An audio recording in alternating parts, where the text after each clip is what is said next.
Hey guys, Sean here. Welcome to the F1 Word and to some reaction to the 2022 Sao Paulo Grand Prix, not Brazilian Grand Prix. Don't say Brazil. Yes, what a Grand Prix that was as well. And actually, no, forget that. What a weekend. Qualifying, so much fun. The sprint, actually bloody good. And the race, fantastic. Had just about everything, didn't it? A new race winner, spoiler alert. Controversy, collisions, overtaking, strategy. That timing tower on the left was tumbling like a fruit machine all over the place. It was a fantastic race. Really enjoyed that. And this track always seems to deliver. And I'm so glad it did once again, because Mexico was a bit... Let's put it that way. So, yeah.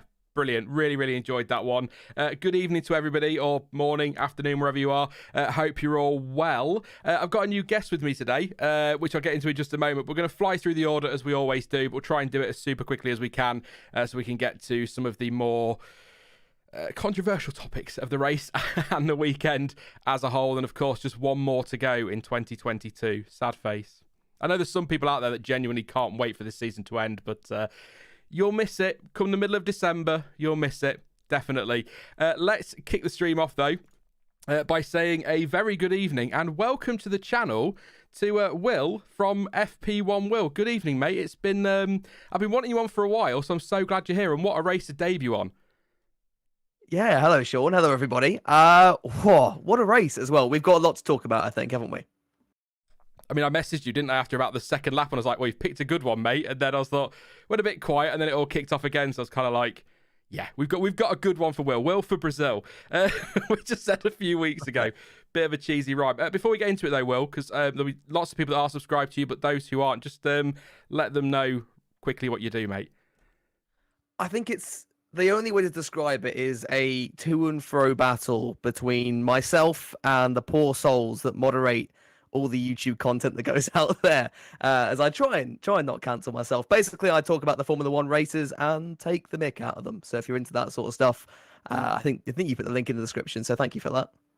I did indeed, yeah. Definitely go check his channel out, and it's quite. I think it's amazing. I'm not quite sure how you manage to take the mick out of Formula One because it's such a straight, serious sport where nothing ever happens that can be in remotely comical. Anyway, let's hop straight. We'll go through the order, mate. You know, I know you've listened to these before, so you know what we'll do. And we'll try and get through in about an hour, and we'll kick it off with George Russell, or should I say, Formula One Grand Prix winner George Russell, but double winner for this weekend, George Russell. I mean, what a performance. The sprint yesterday, I mean, was just incredible. I thoroughly enjoyed that. His drive was fantastic. The battle with Verstappen was brilliant. He looked pretty dominant come the end of that race, to be fair. And then today, he's got out there. Great start. Pretty much controlled that race. It doesn't look dominant on the timing tower, 1.5 seconds clear of your teammate, but he was looking very, very comfortable, wasn't he? And I'm so impressed with George today and so pleased to see him get that win. And I've not got a huge amount in my notes because it was just a drive that I'm not taking anything away from George, but it's the kind of thing you'd expect to see from a Verstappen or a Hamilton where they get out front, they control the race, nice and steady, and then we move on really quickly. But I feel like he needs a couple of minutes because it's his first Grand Prix win. Really impressed with him today. Yeah, I was watching it and I had to remind myself a few times that this is a man who is on the verge of winning his first Grand Prix. I'm quite glad he did. Otherwise, I'm sure the stat books would have been a little bit weird. He's won a race, but he's not won a Grand Prix with a sprint yesterday. But yeah, he even and again, you mentioned the timing tower, but even in those last few laps after the safety car, he held off Hamilton so well. I mean, those guys were basically even. Yeah, maybe there was a bit of damage on Hamilton's car after the crash with Verstappen, but they were more or less even, and you've got a 7-time world champion pressing down on you. It was just incredible what George did in those final few laps. So fair play. I think, did he get driver of the day? I missed that. He did, yeah. Driver of the day. No, he didn't. No, he didn't. Sorry, no. He got fastest lap. Lewis got driver of the day. Okay, fair enough. I feel like, though, that he is a contender for it, at least in my books. Lewis had a phenomenal race as well, not to take anything away from that. But yeah, he did a phenomenal job. Yeah, I just, like you say, he's not. I know we had, was it Sakir a couple of years ago where he stood in for Lewis and nearly got the win. All kind of fell apart around the pit stops for him. And then, yes, he won that sprint yesterday, but it's not really. I'm so glad you bought the record books because I was just like, please, George, just for everyone's sanity, win this, because otherwise we're going to have to listen to Sky going, he's not won an actual Grand Prix, but he is a sprint winner, because you know what they're like when they get on those things. So I was like, yeah, let's try and get a win, George. So yeah, it felt like you're watching someone that's done that 50 times before. Do you know what I mean? And I think but he was really good in F2 at that, wasn't he? He was really good at getting out front, controlling a race, and not getting flustered. So, you know, it's not the first race he's ever led. It'll probably not be the last, and it's the same for a lot of the grid, to be fair. So, at least in terms of in the junior careers, leading Grand Prix. But yeah, I mean, I'll read what I have for notes if anyone's interested.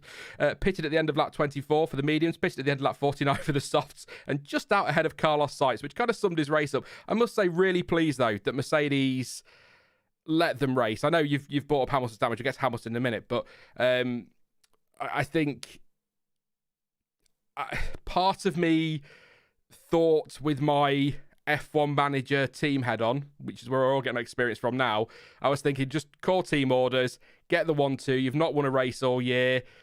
But at least with them looking like the team to beat today and looking pretty comfortable, at least we still got that question mark. Is Hamilton going to go for it? Can George Russell fend him off? And it still kept things tense towards the end. Otherwise, I think if James Vowles or somebody comes over the radio and says, just hold position, then that's a write-off, isn't it, for the last few laps? Nothing's really happening. So really pleased to see them be allowed to race. And congratulations to George. I think absolutely phenomenal drive for his first win. And Lewis Hamilton today as well. Just Mercedes in general all weekend have just looked like the team to beat. And it feels weird because it's been so long since we've said it, but also it feels weird that it has been so long since we said it. This is Mercedes, 8 times Constructors' Champions in a row, and it's taken 21 races to get a win and look dominant. So huge congratulations to the team for getting it right this weekend. But great drive from Hamilton as well. Do you think without the contact with Verstappen and the damage that he could have won today? Could's probably an easy way out for you there, because of course he could have done well, but I'll change it. Do you think he would have done? So straight, look at that. Yeah. You've been here 2 minutes, right on the spot. I don't know. The thing was, I'm going to say no, because I'm thinking about his pace prior to that safety car where he was the quicker of the Mercedes cars. And there was a bit of a tyre advantage there, I think, but still, yeah, and now I'm thinking, no, I'm going to stick with my answer. That's tough. But yeah, no, I'm sorry. You picked on me straight away. But yeah, I think there would have been damage. I think they said it over the radio, didn't they? They said that there wasn't anything significant that they could see from the TV pictures, and that's not Crofty saying significant, as in Crofty can actually see it. That's the Mercedes team who have built these cars and know the massive amounts of performance loss you can have from a tiny bit breaking off. That's them saying it. So I think Lewis had the pace in the middle of the race, and he should have. Yeah, I think he could have easily. Well, if he had the pace, he would have challenged Russell, is what I'm going to say. If he had the pace, he would have challenged him, and Russell just had that little extra in the bag, I think, for when he needed it. I just thought, all I was thinking when I look at it, 1.5 seconds. There's the collision, which is going to cost you time. Then he's off track, which costs him time. And then the damage might have cost him time as well. So maybe he could have done. But at the same time, I felt like there were points in that race where George just had everything under control and probably could have gone quicker if he needed to. So it may well just have been that we'd have had an epic fight between the two of them for the win, and maybe Mercedes would have had to step in at some point to call team orders. But I don't want to take anything away from either driver. I think Hamilton's, or Mercedes in general, again, their second half of the season has been so much better than it was in that first half. They look nowhere. And they've turned it around with the car. The drivers seem happier. I mean, they've given it everything this year, the pair of them. George Russell, is that 18 top 5 finishes this year now for him? I mean, that's 2 years ago, if I said a Mercedes had 18 top 5 finishes, you'd go, yeah, but given what we know from that car this season, it's impressive. And Hamilton's come good in the second half of the season as he's got to grips with the car and they've sorted out their problems there. So just great stuff from Mercedes. We've got to talk about, and we're going to talk about it now, so we won't talk about it when we get to Verstappen. There's some other stuff to talk about with Verstappen, so that's fine. Before I get there, thank you very much to Charles Edward Cheese once again for that incredibly generous super chat. Thank you very much, mate, for your continued support on the channel. I really, really appreciate that, mate. You know I do, and I never feel like thank you's enough, but it's all I can do apart from to say, chat, you know what to do. Everyone watching, let's try and get those likes to 500 for Charles Edward Cheese. We're at 104 right now. Nearly 900 watching. Let's get as many as possible for the Cheese Man, as they like to call him in chat. And Charles says, hey, Sean and everyone, is Max an actual super villain? We'll get to that in a minute. Love the Brazil Grand Prix. Love that Merck figured something out. Big congratulations. Go Mr. Saturday, maybe Mr. Sunday now too. Thank you very much, Charles. Appreciate it as always, dude. But let's get on to, I think, one of probably the most controversial moment of the race. Hamilton versus Verstappen. No, it isn't 2021 again. Contact in turn 2. Stewart, so if you didn't see it, I'll quickly go through it. Restart after the first safety car. Verstappen on the outside of turn 1 gets ever so slightly ahead of Lewis Hamilton.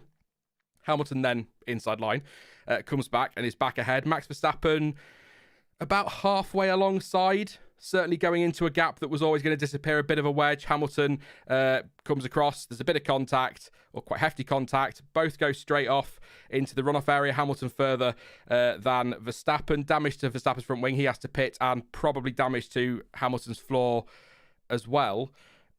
Stewards decided 5-second time penalty to Max Verstappen. Now, I'll give my view first, Will, seeing as I put you on a spot like that so cruelly.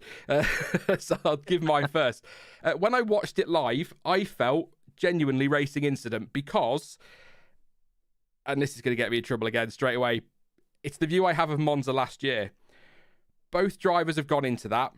Both drivers know the other driver's there. Both drivers could have backed off. They chose not to. Contact is going to happen. However, having watched Karun Chandok's analysis, I got the chance to watch that. I made a point of watching it, where he's gone through with his slow-mos and all that kind of business. I do feel like, yes, I agree with Martin Brundle. Max Verstappen deserved more space in the same way that Esteban Ocon deserved more space when it was a lap down at that corner a few years ago.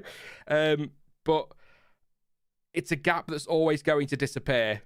And I think Verstappen could have backed out of that. And I'm going to go bold and say, and I'm not going all conspiracy theory, don't worry. But I do feel like if that was Verstappen on a Norris or a Sainz or a Leclerc, he probably does. I think that is Hamilton versus Verstappen, both of them being, excuse the language, Billy Big Bollocks. And it's all just gone a little bit wrong in the end. I think 5 seconds to me, it's on the lighter end of the penalty, so it's probably about right. But I could totally understand why people would maybe say Hamilton's turned in and it should be a penalty for him. And maybe that's why it should be a racing incident. I don't know how you feel on that, Will. It's like I say, first watch at full speed, racing incident, watching it back. You sort of feel like Max could have and maybe, probably absolutely should have backed out of that one in the end. But that's not Max, is it? No, it's not Max at all. At least there was no shoving at the weighbridges this time round. But I think it's unpicked a little bit of an issue that the FIA have. Obviously, with these incidents, they work with them over whose car is ahead and at which point in the corner. But if you go through that incident, depending on where you look, and just due to the nature of Turn 1 at Brazil, initially Max was ahead, then Lewis got back ahead, and it sort of toed and froed over the course as they went round that turn. So that makes it a little bit more difficult over who turned in on who, or who didn't give who enough space. When I first watched it, maybe this is British bias, but I just thought, yeah, Verstappen penalty. He's, where can Lewis go? But looking back, I do kind of agree. I think racing incident would have been fair. Penalty for Lewis, I think, would have been a bit harsh. Penalty for Verstappen, I can see. So I'm sort of in the spectrum. I'm sat in between racing incident and Verstappen's fault. But to and fro, Will's favourite phrase, what someone said. I'm going to be like Nico Rosberg that first time when he kept saying, I forget what the word was, but that's just nervousness. I'm sorry. But yeah, going back on that spectrum, I'm torn between racing incident and Verstappen penalty. Yeah, like old school Sean, watching 30 years roasted to spectacles. That's just a racing incident. Get on with it. But in this era of Formula One where it's almost like every single incident has to have somebody at fault and the throw out penalties and all that, I feel like you're probably giving it to Verstappen, but it's a 5-second penalty. Yeah, and a 5-second penalty hasn't destroyed his race. What destroyed his race was not having the pace in that Red Bull, which was quite a surprise. We'll get to that later. But yeah, I would, if I'm a steward in that situation, I'm probably being daft and annoying everyone and saying racing incident. But, I saw somebody in the chat said a minute ago, then why a penalty? I honestly don't know. Look, I've got some stuff I need to get into with the FIA later around lap cars. I don't know what happens in those stewards' rooms. I don't know what's going on with the FIA. I'm not even sure the FIA know what is going on with the FIA. So to answer the question, why a penalty? No idea. Because I'm not even sure what the rule is, because they've got these rules of engagement, but are they not written down anywhere, are they? I'm not sure if they are. I've not read them in the regulations. I might have a look later, actually, just out of interest. But yeah, that would clear a lot of things up. But yeah, I mean, let me know in chat, racing incident. I'll tell you what, racing incident, Hamilton or Verstappen. So if you think Hamilton gets a penalty, say Ham or Hamilton. Verstappen, Ver or Verstappen. If you think it's a racing incident, just say racing incident. So, and we'll see I'll keep an eye and try and gauge roughly what the percentages are. There is a poll in chat, by the way, for Rate the Race, if you fancy voting on that one. But yeah, I mean, maybe that incident doesn't happen with a championship, not necessarily against Hamilton, but if he's still fight, let's dream for a second, Will. Let's all go into fantasy mode and just pretend that all that excitement at the start of the season that we had carried on all year. If that's Verstappen versus Leclerc for the title, and it's Verstappen going for that move on Hamilton, I'm telling you now, he backs out of that because he's got too much to lose. That feels to me like I said earlier, and I'm so pleased he got to use the phrase finally, Billy Big Bollocks. That's what it felt like. Gloves off, nothing to lose, stick him a car in there, we have contact, never mind, I'm still champion anyway.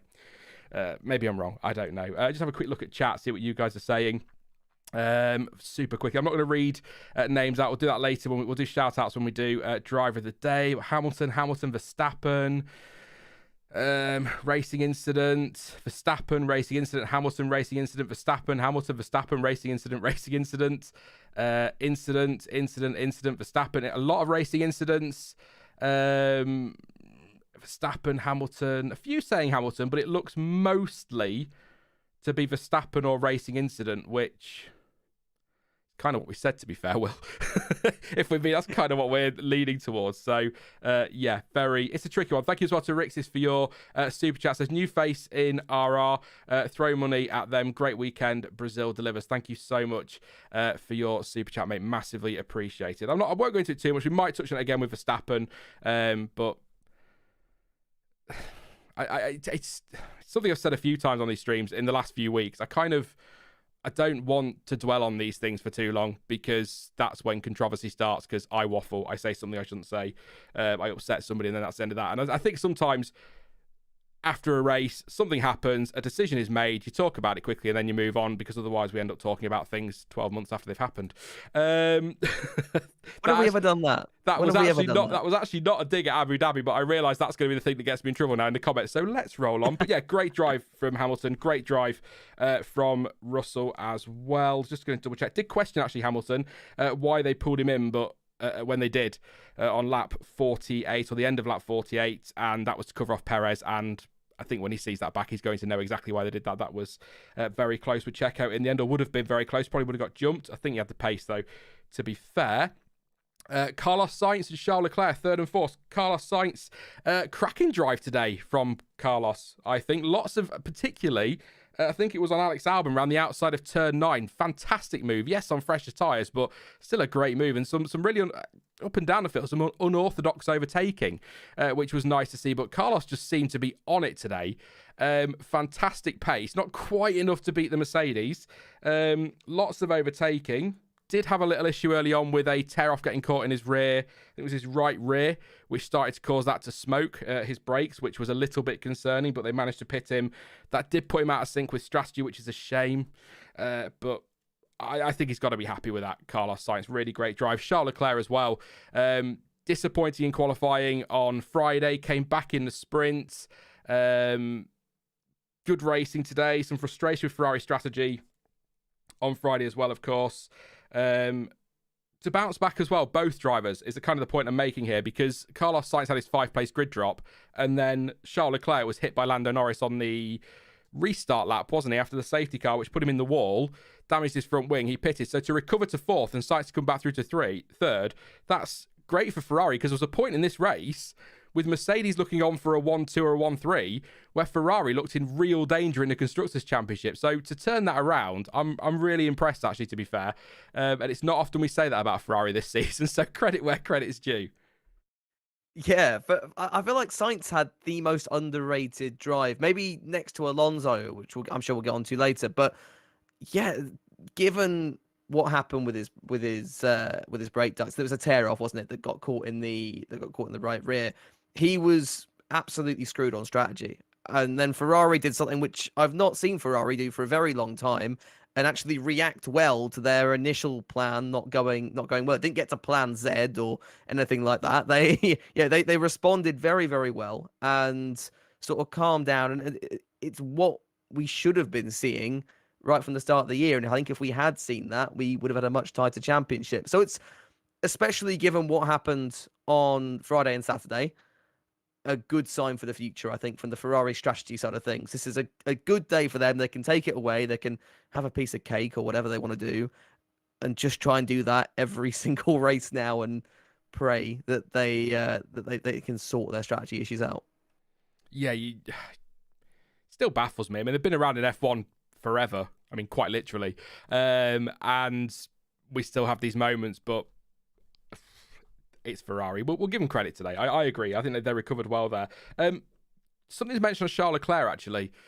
Late on in the race, was asking Ferrari to swap the drivers around. He wanted that position off Carlos for the fight for P2 in the Drivers' Championship. Had that been 8th and 9th, I feel like Ferrari probably would have swapped them round, but that would have been... Whilst I understand Leclerc wants to finish as high in the championship as possible, P2 is nothing but pride. It really doesn't matter, and you can't go taking a podium off Carlos Sainz after what was a brilliant drive as well. Take that off him because Charles Leclerc wants to finish P2, which means nothing except you probably get a slightly bigger trophy at the FIA Awards. That's basically all it is. I think, really, I understand why Leclerc's shouting for it, because I probably would be as well if I was in that position. It's a podium as well, so you're thinking, I might be able to get a podium here. I'll say it's for the championship and, nice little trophy. But I think that would have been really harsh on Carlos today to swap them around. Do you get why Charles was doing it, or was you? I know some people on Twitter are quite annoyed at him lobbying for that, if you want to say lobbying. I can see why people are annoyed. I can see from Charles' point of view why he wants a podium. Who wouldn't want a podium if you thought, I can put this spin on it as well, as you said, then yeah, great. Extra podium, extra, dot on the record books for me. But they weren't going to do that. And it's this situation I agree with. We'll get to Max and Checo, I'm sure, later. That is a whole separate matter. But when it's for a podium, I completely see, where Carlos and where Ferrari are coming from. And I think, again, they handled that situation quite well, which is good to see. Will it come back to bite them? Who knows? And I think it did kind of work in their favor a bit in the sense that Red Bull also finished in the least optimal order, but yeah, I've not got much more to add than that, I don't think. JP James makes a fair point in chat. Alonso was close, so it would have been risky. That's another good point, actually, because then, Sainz backs off to let Leclerc go. If they hold each other up and Alonso nips in and nicks a podium, they look incredibly stupid. And Carlos loses his podium and probably ends up 5th place. So, yeah, that's a good point, actually. I get it, but it's a bit... Look, we're going into the final race of the season with P2 up for grabs in the championship, both level on points, and I couldn't be less excited about it. I really do not care. In fact, Kimi Räikkönen used to, I don't know if it was true, maybe it was just a bit of a joke that went around, but he used to not want to finish 3rd in the standings or whatever because he didn't want to go to the FIA Gala at the end of the year. So if you're not first, what's the point? And what's the old saying? The old F1 saying, second is first of the losers. Doesn't make any difference, does it? We've seen what happens when Kimi does get on stage at the FIA Gala, and it's not always pretty, so... Does he drink? Possibly. I mean, I can relate, but still... Well, not to the FIA Gala, just to getting drunk, but yeah. I can sort of see his rationale. Yeah, like I said, good recovery as well. Charles, there's a picture there of him in the wall. I thought that was game over for Charles, by the way, as well. So, great recovery. Great drive from Carlos Sainz. I know he's won races, but I think one of his best drives of the season, but I think we saw last year quite a bit. Carlos Sainz is very good at coming back, so pretty happy. And I think some really good damage limitation for Ferrari in the constructors. 19 points between them now, though, so I may have to eat my words come the end of Abu Dhabi, because Mercedes could pip Ferrari to P2, which would be quite incredible. Which means, I think, is it Bill? I think it's Bill who popped that super chat in about 12 races ago, saying that he predicted Mercedes would take second in the constructors, and we all laughed at him. Who's laughing now? He might be right. 3rd team, always do the top 3 before we move on to the rest of the field. It's Alpine, which I didn't expect to be saying. Fernando Alonso P5 somehow. Esteban Ocon P8. Enlighten me, Will. How did Alonso end up P5? Was it? I'm assuming strategy. We saw lots of great overtaking. I think he made a really nice move around Albon as well at turn 9, around the outside. So some great overtaking strategy, I'm guessing. I just didn't really make many notes on Alonso, and I regret it now because that's a pretty damn impressive result. P5. I think it was strategy. When did he start? Was it P16, around that sort of region? I know it was just behind Ocon, wasn't he? it was incredible, and I think it was strategy. And I don't want to say it's strategy because that takes a lot of it away from Fernando. He did a phenomenal job, some great overtaking as well. I don't know whether you've seen it on the restart when him and Ocon worked together incredibly to get past Vettel. It was frantic stuff. It was fantastic to watch. So a really nice job from Alpine today, and a big recovery, especially for constructors, given what happened and all the mess that we got in the sprint. It's all completely flipped. I feel like this McLaren Alpine battle seems to, I'm going to say to and fro again, go to and fro every every single race weekend. Because obviously double retirement for them, absolute nightmare. And now Alpine have gone from right at the back of the grid to getting, was Ocon in the points as well? I forget where he finished, but yeah, 8th place. But a really good result for the Alpine team. So we've just got Abu Dhabi to go now. Yeah, 19 points between them. I feel like that's done. Unless we get a chaotic race in Abu Dhabi, I can't. You'd need an Alpine double DNF, and you'd need McLaren 4th and 6th. As much as I'm a Ricciardo fan, I can't see it. Yeah, I might be wrong on the maths, but that's how it. Yeah, 4th would be 12 points, 6th would be 8 points. So yeah, they'd need that because even that.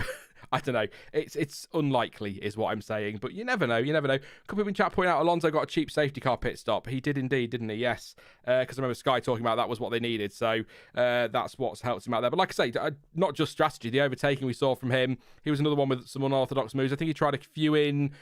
There was a couple in turn 10 where he kind of ducked back inside and made some cracking moves. That's just what Fernando Alonso does. So great stuff from him. Esteban Ocon as well. I'm not going into the notes, but he was nice and racy today. You've talked about the getting past Vettel moment. But what I will say is, although it's not really about today, it's been a spiky weekend between those two drivers at Alpine. And Alonso, I think, rightly got a penalty for what happened on the start-finish straight yesterday. That was on him. But I think I like how aggressive Ocon is as a driver. But you really should give your teammate more space than he gave him at turn 4. That's if those two plough into each other there.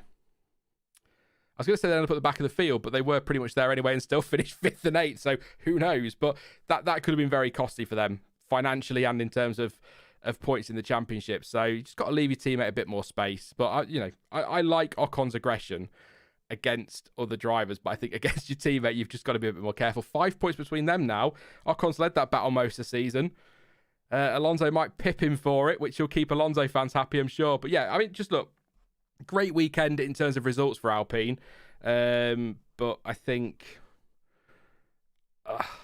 the sooner that relationship comes to an end now, the better.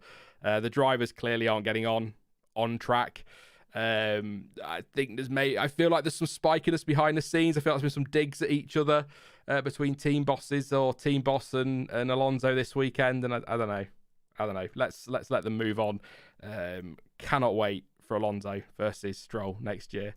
People get said to me on Twitter they're not be anywhere near each other, but people said that about Stroll and Vettel.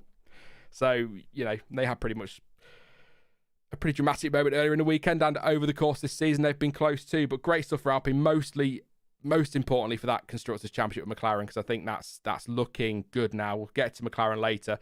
Absolute disaster class for them. But and if you do want to add on Alpine, Will, I'll have a look at chat and see if we missed anything. They'll tell me. They will very, very quickly tell me. I mean, the only thing I can think of is Ocon's radio message before the final safety car restart. Yeah. That was good fun. And yeah, you're right. Alpine, it kind of feels like quite a. And I don't want to say a bad working environment, but it doesn't sound great. You've got the likes of Piastri who would rather sit in a McLaren. You've got the likes of Fernando, who would rather move from a team battling for 4th to go to Aston and work for Lawrence Stroll, of all people. And it just feels that there's something going on there. Lots of people are pointing fingers at Laurent Rossi, the CEO. Ricciardo had a bit of a fractious relationship with him, and Ricciardo barely has a fractious relationship with anybody, apart from maybe Kevin Magnussen after this weekend. But yeah, it's... Alpine's an interesting one. It puzzles me. I feel like there is something going on behind the scenes that we don't really know. And you wouldn't be losing drivers like Ricardo or Ricardo when he was good, and Alonso, especially to go to a team like Aston Martin if there wasn't something there. But it is a bit sad as well. Like, I think back to, just over, about close to 18 months ago maybe now, but Hungary 2021 and the relationship that Ocon and Alonso had there, and it's such a shame that it's kind of just fractured and slowly degraded over time to where we are now, because that was looking like a budding bromance on the grid at one stage. Yeah, I think about Alpine's, the radio message with Ocon, let alone, basically don't fight your teammate, and then Ocon countering that, essentially saying, I want to go get Vettel, let me get Vettel. And kind of, I think I think his engineer handled it as best he could, in that, look, don't let him through then, but just don't fight him. Basically, if he gets alongside you, just don't even think about it, Esteban. But I understand why Ocon's saying no. That's his team next year. Alonso's leaving it. So if I'm Ocon, I'm probably making the same call. But I think we've seen a lot of it with teammates this weekend, sort of bitching and moaning about team orders and that. So yeah, they're going to. It's the end of the season, coming towards the end of the season. Everything's pretty much wrapped up now with Alpine doing that, I would say. But yeah, I'm trying to think of something I can say that gives an opinion on the radio message, other than it's not that big of a deal to me. Ocon doesn't want to let his teammate go because he wants to go and overtake Vettel. Cool. You're racing, guys. That's great. Just when your teammate gets alongside you, like in turn 4 in the sprint, just give him that extra space. But then, to counter that point very quickly back on the sprint wheel, just something that just came to me now, we're saying that gap that Verstappen's driving into today is always going to disappear. Well, Ocon's always going to drift his car out wide at turn 4. So should Alonso have anticipated that? You don't have to comment on it if you don't want to, Will, but I just... Different corner. You know what I mean? That's what we're going to say. Different corner. Different corner, different race, different day. Yeah, we'll leave it there on Alpine. I could waffle all day about Alpine because I think they've given us so much entertainment this year, them and McLaren, and I think that even the inter-team battle is fantastic. But I think you're right, is what I'd say, on the something's going on behind the scenes that we don't know about, because they've lost Alonso, they lost Piastri, they didn't chase Ricardo. Would I chase Ricardo based on this season? Probably not. I saying I would, but maybe I'm biased. I don't know. Maybe. I think picking Gasly was a great shout, but that could be spicy next year. Apparently they get on fine now, but you never know. That could be all very exciting. And I tell you something, actually, Alonso wants to be a little bit more careful at Aston Martin, because if he starts falling out with Lance Stroll, there's only one way that's going, and that'll be Alonso out the door, because it's Lawrence Stroll's team and Lance Stroll's team. So he'll be there whatever happens. Anyway, Red Bull, Max Verstappen, P6, Sergio Perez, P7. So we've already talked about the incident with Lewis Hamilton, 5-second time penalty for Max Verstappen. For that one, we've all had our say on that one, so we'll not get back into it. That was at the safety car restart. Seemed to be pitting all the time, but I don't think it was that many times. I think he only pitted 3 times.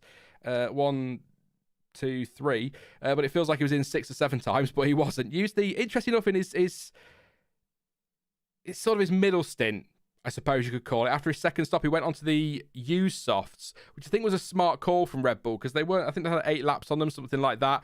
So he's run those tyres in that middle stint, so he's got the fresher ones for the end. So I think that was a smart call.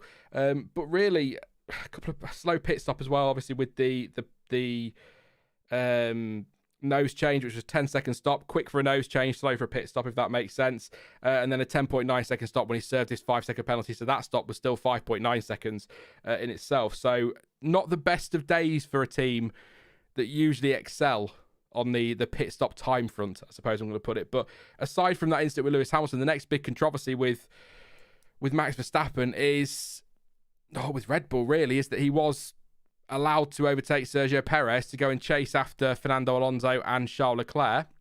It was 0.4, about half a second actually, over the line behind Fernando Alonso. Was asked to give the position back to Sergio Perez at turn 12 if he hadn't got past Alonso by turn 12, and he refused. I need to find the quotes, really. I should have done it before this, but essentially saying, I'm not letting him through. Don't ask me again, and I've given my reasons. I haven't got a clue what those reasons are. Only the speculation there was on Sky, and there's some stuff on social media about apparently Sergio Perez's qualifying crash was deliberate, and he told Helmut Marko and Christian Horner that it was deliberate. I'm not sure I believe that, and until we get the truth, I'm going to stick on that, because I feel like if Sergio Perez went to Helmut Marko and Christian Horner and went, I deliberately crashed so that I could have pole position in Monaco and Max couldn't do his last lap, he'd have been sacked on the spot. Quite frankly, I do not believe that team would tolerate that from what is their number 2 driver. So that's all speculation. Do not, that is what the rumor is. I don't know if it's true. If it is true, let it go. Seriously, we're in November. Monaco was back in April, May time. So time to move on. You've won your world championship. I don't know if that is true, but that's my view on that. I think it's a bit silly. But a few people saying after everything Sergio Perez has done for Max Verstappen, should he have given that back? And Karun Chandok making a great point on Sky post-race that now, next year, is Sergio Perez going to be quite so accommodating to Max Verstappen if he needs his help in a race for the championship? It's all a little bit silly, really, considering both championships are done. Max could have easily let him go, and then he's got a little bit of insurance in his back pocket for next year, if that makes sense. I'm quite surprised he didn't let him go. It's not like they were fighting for the win or a podium. It's 6th and 7th. Yeah, I've got a fair bit to say on this. I mean, firstly, it's how long he seems to remember, give it 11 months, because that's how long it's been since Abu Dhabi. He seems to have, clearly forgotten that. The amount that Perez did in that race and throughout 2021 in general to help Max get that championship is massive. So that's the first thing. Secondly, the whole Monaco qualifying crash. I actually had to go back and watch it because I'd forgotten it had happened. I watched it, I thought, oh yeah, of course. But the whole idea that he went to Helmut Marko and said, yeah, I did that deliberately. It's the biggest amount of BS I have ever heard. I mean, for Formula One, there are crazy rumors that come out every now and then. I mean, so for context, as well as YouTube, I also teach, right? That is like me going up to my boss and saying, yeah, this kid here, I just punched him in the face. Cool. Do with that information what you want. I get sacked on the spot. As you said, it's ridiculous that anyone would think that Checo would do that before we had his contract in place. Yeah, I think I need to think back, but had he just had his 2-year contract? It was around that time, wasn't it? It was around that time. So when you're in the middle of contract negotiations, or even if you've just signed it, you are not that stupid. It's as simple as that. But yeah, I mean, it's just not the right move for Verstappen. It's again, it's not like it was going for a podium. If it was for a podium, I might get it a little bit more. But for everything that Checo has done, and again, Checo seems to care quite a bit about second in the championship, and you can kind of see why. I mean, he has been in Formula One since 2011 now, so over 10 years, and this is possibly the highest he will finish in the championship, because let's be honest, they're not going to let him beat Max, are they? At the end of the day, so this is his best chance at 8P2, and I think the team know that, but Max is just being a bit. The word I have is childish. I get that's going to piss a few people off, but it's the word I'm going to use. And it's this whole weekend was like seeing Max Verstappen at the end of 2021 a bit. He's a little bit more rash. He's a bit more hot-headed. And we didn't see that through 2022 because he had his championship. And I thought his racing and his quality of racing and his overall demeanor actually really, really improved. And there was a point, I think, around Austria where I said, you know what, Max has grown up. Fair play to him, I didn't like his attitude in 2021, but I can see it's come on, and I think the championship has really helped that. But it was like taking a step backwards this weekend, and I think Red Bull need to sit down with him. I don't know whether you've seen the interview with Sky after the race that they did, but Rachel Brooks properly grilled him. It was like an interview with with our Prime Minister of the Week, as it's turning out at the moment. but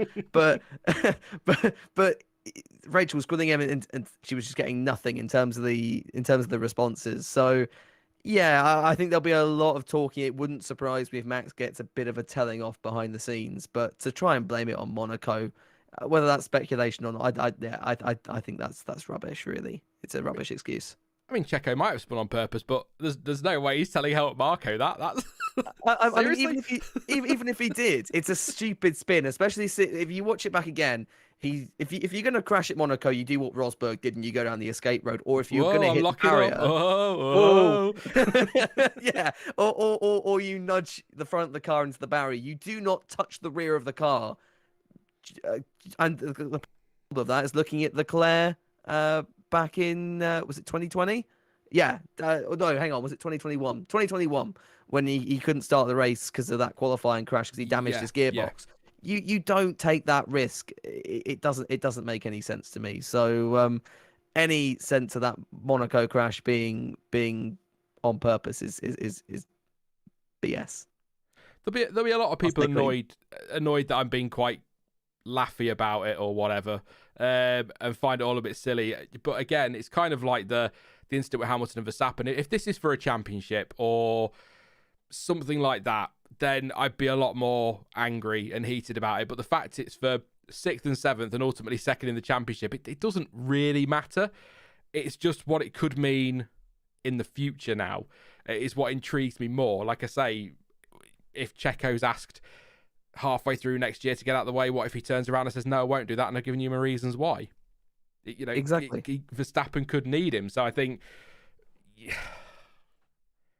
I don't know. I look at Schumacher, Michael Schumacher, wrapped up championships early and would give a race to Barrichello. I think, what was it? Is it year 2001 or 2 when they were almost identical across the line at Indianapolis? USDP, yeah. Yeah. 2001, I think. It was after Austria, wasn't it? Yeah. That'd be 2002 then. Oh, yeah. Yep, you're right. Sorry. And then there's some arguments that maybe Hungary 2002, he could have pushed harder to take that away from Barrichello and didn't. So if you're number one driver in a team and you've got a number two driver, you want to keep them sweet because otherwise they're not maybe going to be quite so as accommodating. I like that word. I've gone with that one in the future, but all very silly. It's all speculation. It could be nothing like that. It could just be Checo stood on his toe or something. I don't know.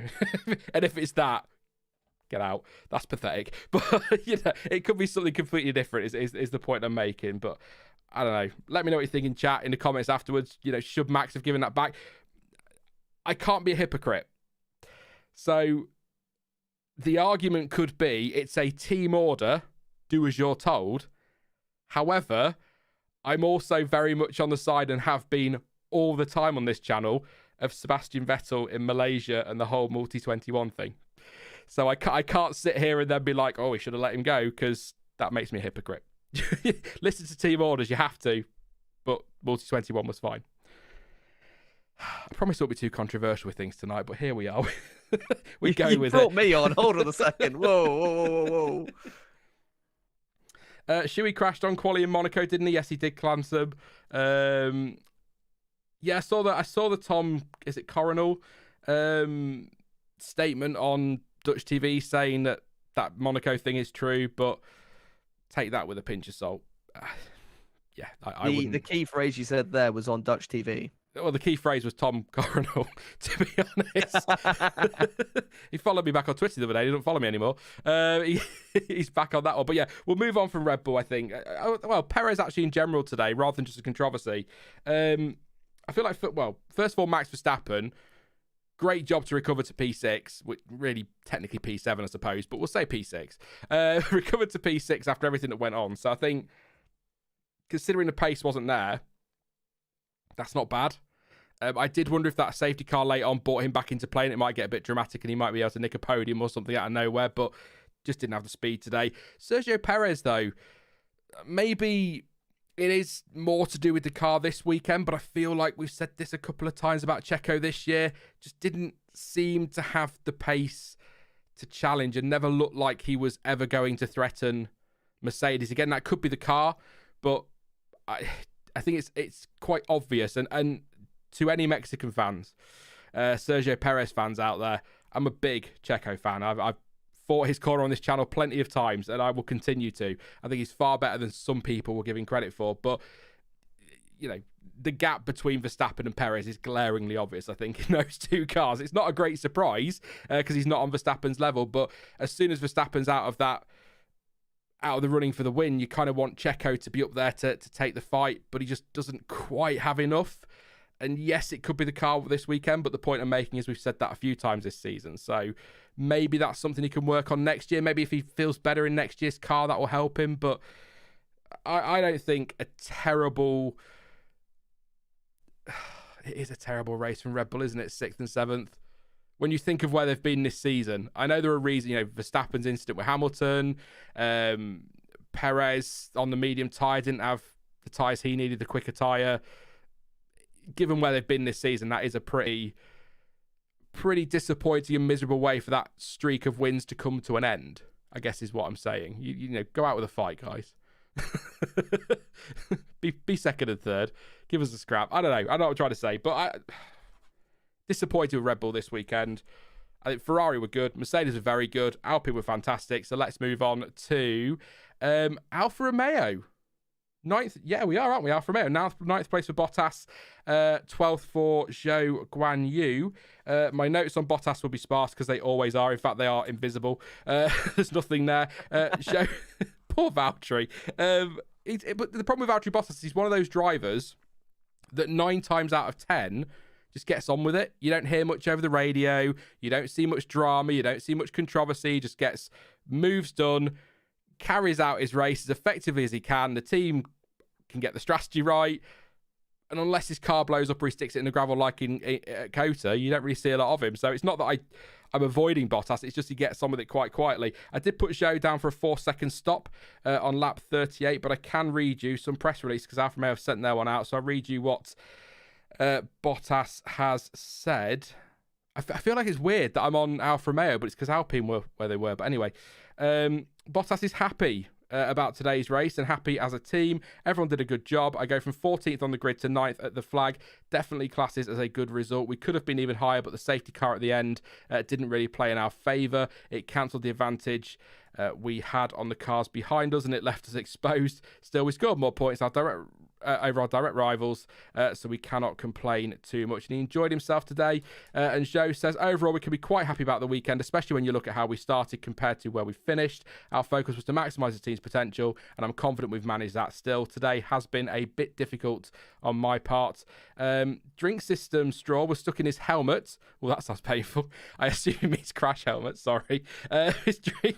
That's the wrong one. That's the wrong one, Sean. Stop it. That was at the beginning of the race. Managed to remove it, but later on suffered from some turbo issues. They'll investigate it for next week. Turbo issues in Ferrari. Heard that a few times recently, haven't we? Pitted early, aiming to undercut other drivers, but then towards the end, safety car made it quite difficult. It's the same there as Valtteri Bottas. But yeah, a good point for Valtteri. 14th to 9th. It's points on the board. They've scored one more than Aston Martin, which is their fight this season. So overall... good day for Alfa Romeo, and I think really strong end to the season for Alfa, which, given I think Frederick Vasseur said they're going to be hitting, or they can hit the cost cap if they want to next season because they've got the money in, the partnership with Audi coming in the future. It's been a good couple of months for them, and they're finishing the season on a high. So as much as I do like Aston Martin, and I'd love to see Sebastian Vettel go out on a high and nick that place in the Constructors' Championship, pick up loads of points, I kind of hope Alfa can hang on as well, because I think they're having a strong finish to what's actually been a really good season, to be fair. Yeah, I think Alfa typically, I go back to as far back as 2014, 2015. 2015 was the first year I remember this, where in Australia they had this incredible race. Felipe Nasr had a really good, I think it was his debut. It would have been his debut. Had a really, really good race.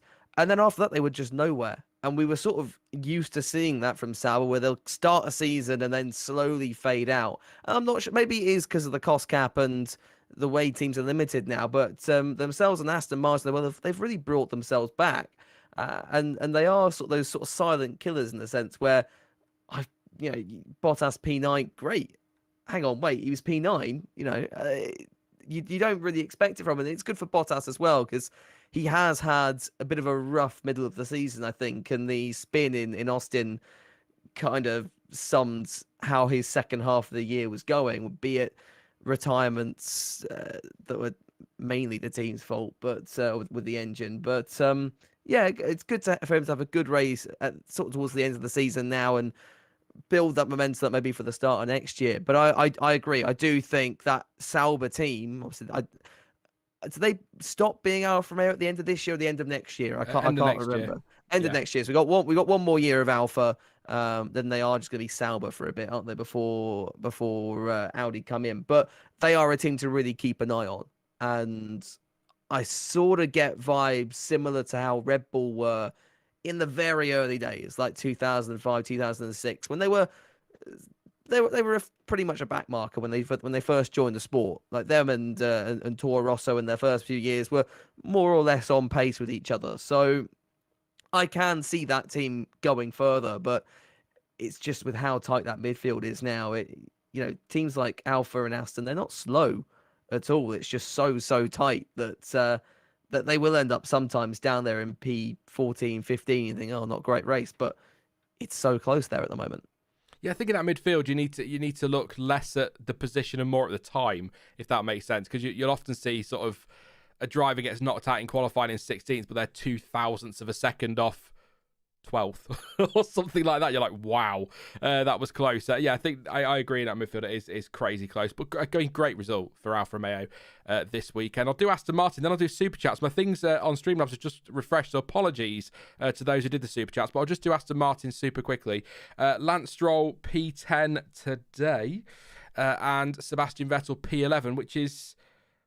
I'm guessing Vettel's been screwed by the safety car or something somewhere, because I feel like his race deserved more than 11th today. I think he was racy. He was consistent. I think he was 5th at one point, running really nicely in the points. And I think 11th as it's not representative of his day. He got caught up, didn't he, in turn 1 on the restart, where I forget who it was ahead of it. Might have been Bottas, actually, that locked up because he had that flat spot. And it sort of held Vettel up, and then Ocon slipped one up the inside. Then so did Alonso, and I think Bottas would have stayed ahead of him. So because he was running 4th at one stage, I think, doing really, really well, and it did sadly fall away at the end, which is a shame.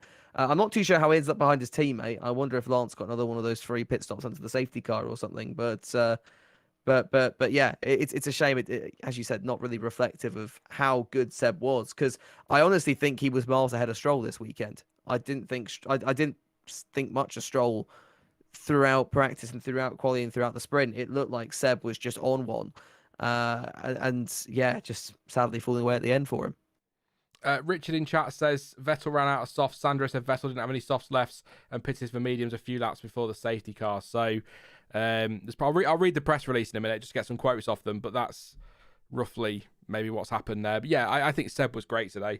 Again, he's on a right run of form. I know that car's sort of come good, but he's on a great run of form, and he won't be listening, but let's pretend he is. Let's pretend all the drivers listen. We love you all. Sebastian Vettel, please score some big points in Abu Dhabi. Please. It's not nothing against Alfa. It's not about the constructors. I just want to see him deliver. He led a race not so long ago. Was that Kota? Yes, it was. Yes, yeah. So he's led a race. He's been consistently running the points today. Top end of the points. You think just one of those, if you could just deliver one of those into a top 4 or a top 5 or something like that, just go out with a bang, or even better in Abu Dhabi, a podium. Let's have it. Come on, Sebastian. But yeah, good race from Lance Stroll. I mean, it's P10. It's a point. And he was another driver that was quite racy out there, but I don't think we saw enough of it to really get too excited. But yesterday, very quickly while I go and look at the press releases, cheeky, if I'm being generous, the move on Sebastian Vettel, running him onto the grass there. That's, I say cheeky, that's naughty. Absolutely warranted the penalty. And in Lance's, in defence of Lance, I suppose, he has come out since and said, yes, I should have left more space, but that's kind of one of the most obvious things you could possibly say looking at that. So yeah, I mean, not a bad race from Lance. I'll read these quotes super quickly. So Lance says, a lot going on in the race. You're not bloody kidding, mate. But we were able to take our chances towards the end. We did not have much pace with the medium tyre early on in the race, but the balance on the soft was much better. It's a nice feeling to secure points after challenging the weekend as a whole, but it's a shame that Alfa Romeo pulled out a little bit further in the Constructors' Championship today. And Seb says, Made a decent start, but lost a couple of positions at the first pit stop, and that started to reshape my afternoon. Had decent pace, but the timing of the second safety car did not go in my favour because I was on mediums while a lot of cars around me were on softs for the restart. Thank you, chat. You're bang on with that one as always. Feels like we should have scored more points today, but given how things played out, I do not think we could have done much more than we did. That is racing sometimes. That's, to be honest, pretty much what we've all said between us and chat, Will. So I'm not gonna say too much more, but like I say, a great result if possible for Sebastian Vettel. The one thing to add though, 3.3 second stop, and the reason I've highlighted that in particular is because I feel like we've seen today a lot of slow stops. All that talk of McLaren's 2.0 not so long ago, that 2 second stop, and all of a sudden this weekend it's 3.3s, 3.8s. 4, 5, 10 second stops, and then you're getting the odd one in there that's in the 2 seconds. You think, oh, what's going on? What's going on, teams? He's slacking. Coming to the end, probably all knackered, to be fair. It is race 21 of 22. Super chats, I did promise to do those super quick. So thanks to Rixis for your second super chat. Said it was just an incident. Thank you very much, mate. Appreciate that one. And I'm going to butcher your name. So I'll say Reefle. I'll go with that. You know who you are. Thank you for your super chat. Said Leclerc, great recovery, ruined by pathetic begging. So thank you very much, mate, for your super chat. And apologies, that's just it updated a couple of minutes ago on Streamlabs. I didn't catch it in chat, so I try to get those in when I can. Where were we up to, Will? Unless you want to add anything on Aston, other than it's a great car. Yeah, I'm gonna add one. I'm gonna add one thing, and that's with Stroll. You said naughty. I'm gonna go out there and just say stupid. He claimed afterwards that he didn't see his teammate, just like he didn't see Mick Schumacher at the same corner a few laps later, just like he didn't see Fernando Alonso when he went and decided to replicate Mark Webber at Valencia 2010. Like, it's a bit. That's 3 incidents now where he's done that, and yeah, I just think with someone Lance Stroll. Feels weird saying it, but he is an experienced Formula One driver at this stage. He's been around for how many seasons now? 7? Roughly 2017, 6, 7? First year, wasn't it? 2017 with Williams. And at this stage, like, come on. It's just basics, you know? So obviously I say that like I could do better, but yeah, I'm a little bit disappointed with Stroll.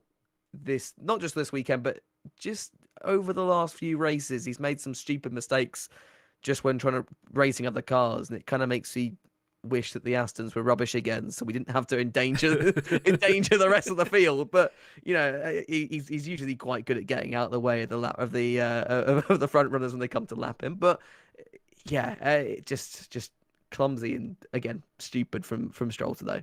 Yeah, and that I didn't see my teammate doesn't wash with me, because if you didn't see your teammate, why are you swinging so far left? yeah, exactly. You come across the track to block from your teammate. Oh, I didn't see him, but I thought he might be there. I just didn't see him. So no, come on, Lance. It's like me on F1 2020, on F1 22. It's just like, well, you know, I'll try this. If it does go into the wall, I'll just use a flashback. But yeah, Stroll hasn't got that. So yeah, it's just messy. Me on F1 2022, I'm one of those that I'll be doing a career mode and I'll spin, and then I'll need a safety car to save my race. So, here comes Latifi. Oh no, you've crashed into the end of the pit wall. Oh, safety car, what a shame. Anyway, that's neither here nor there. Mick Schumacher, I think we're on to Haas, aren't we? So Mick Schumacher 13th, Kevin Magnussen in 14th. Mick Schumacher, actually, another driver who I don't feel like that result is necessarily totally representative of his day.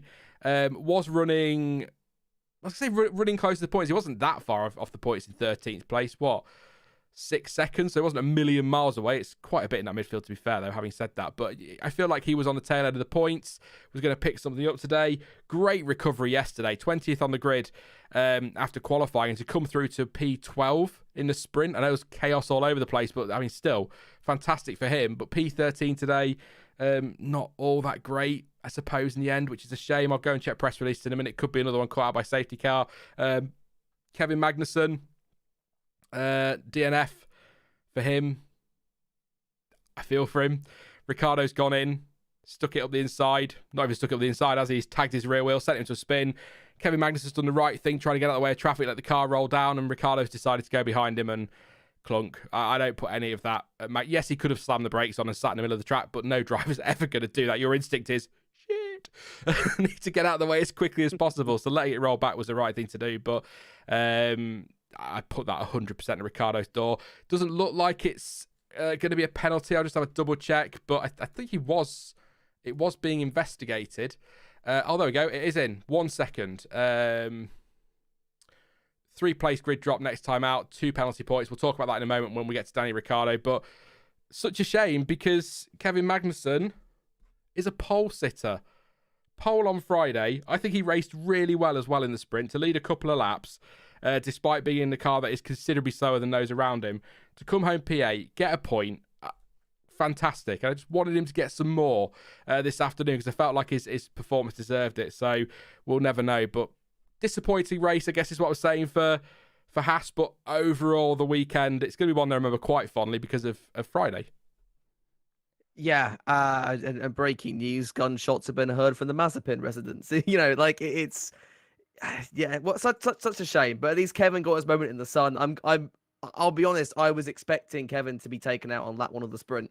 That's typically how these sort of races go, especially when they're sort of set like their special numbered race. Like this was his 100th for Haas, wasn't it? Usually when you have a landmark like that, it never seems to go well. But he at least got that moment in the sun the first couple of laps in the sprint, and obviously that pole position was incredible because he was on the pace throughout that quali session. He was up there in Q1. He got a lap in even when it started raining towards the end of Q2, and then Q3 he was quickest of everybody, and as a result, there you are, pole position. So yeah, definitely gutting. Ricciardo, I'm sure we'll get to later. I did admittedly when I saw that, being a Ricciardo fan, thought, "Oh, Kevin, what you doing?" And then I watched the replay and said, "No, there's I can't even defend that one." There's yeah. It was like when he reversed into Kvyat a few years ago. I was like, yeah, I just can't defend it. I'm sorry, Danny. As much as I love you, I just can't. So yeah. Well, what can you do? 3-place good job is such a shame for what I honestly think will be his last race in Formula One as well. I tend to agree, and we will get to McLaren in a moment. But I guess in a sentence, looks like it's Mick's last race for now after Abu Dhabi. Sounds like it's Hülkenberg in that Haas next year unless something changes. Gunther Steiner says decision taken. They'll let us know this coming week. I'm going to say it for the millionth time. Actually, an extra sentence for you. I said it so many times in these reactions, and I'll say it one more time before we roll on. If the decision for me is between Schumacher and Hülkenberg, then I'd keep Schumacher, but there we go. I agree. I don't think there's enough of a difference between Hülkenberg and Schumacher to warrant a change, because Schumacher, in theory, is more likely to improve than Hülkenberg because he will grow and develop, and I think that's why I do that. It's nothing against Hülkenberg. If you follow the channel long enough, I think he's great. I really like the guy, so I won't be sad to see him back, but that'll be my call as a team boss. AlphaTauri, Pierre Gasly 14th, Yuki Tsunoda 17th. Don't know where they've gone this season. Gasly did originally finish 12th, but ended up down in 14th after a 5-second penalty for pit lane speeding. No penalty points. I saw the pit lane speeding penalty and I was like, oh, he's got to done it, because I messaged Jonty yesterday. You watch, he'll deliberately speed in the pit lane 1 kilometre an hour over or something and then get 2 penalty points, and he misses Abu Dhabi. Fresh start for Alpine. I saw that come through and I was like, oh, he hasn't actually done it. And then obviously no penalty points. So and that's actually consistent, to be fair. I was reading some stuff on Twitter in my replies. Apparently that's quite normal, that you don't get penalty points for speeding in the pit lane. So there you go. Gasly clinging on and will finish the season, but he's got to be careful at the start of next season, or even in Abu Dhabi, won't he? Because he could miss Bahrain if he gets in a spot of bother. That would be very funny. It would be so funny if he gets to Alpine and like, oh, yep, don't worry, we've got Oscar as oh no, we haven't anymore, but damn it, never mind. Yeah, just it's been a bit of a messy season for Gasly. I think after 2 pretty good ones in 2020 and 2021, I've not seen anything this year that really, maybe those last 2 years, I could see Red Bull, if they, if they would have done, they could have taken him back, and I think a lot of people have seen that as a good move. But I'm just not seeing anything impressive from it. Anything that's impressive is the wrong word. Anything that really makes him stand out at the moment. And he was saying, wasn't he, beforehand? He said, "I don't think it's fair. I don't feel like I've been a dirty driver." And for the most part, he hasn't. For the most part, unless you happen to drive an Aston Martin, in which case he seems to all of the penalty points he has gotten for hitting other cars, they've all been Aston Martins, because it was Stroll in Spain, it was then Vettel in Austria, and then Stroll again in where was it, Mexico, a couple of weeks ago. So yeah, there are obviously a few people saying, "Oh, is it fair that he should have this penalty?" Like, yeah, because otherwise, what's the point? You can't just put this rule there and then take it away when they feel like it. You've got to have that rule stick. Well, this goes for a lot of things in F1. We've had it recently with the cost cap. People going, why is that 5% there? And it's like, well, you signed up to them. You negotiated the rules.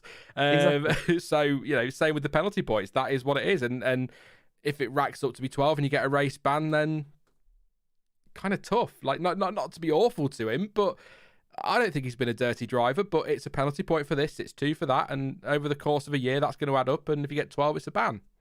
Yeah, you have 12 points at the end of the day. It's not like, oh, one mistake and you're out. He has done this consistently. That's on him. He should have seen this coming. Yeah. And I just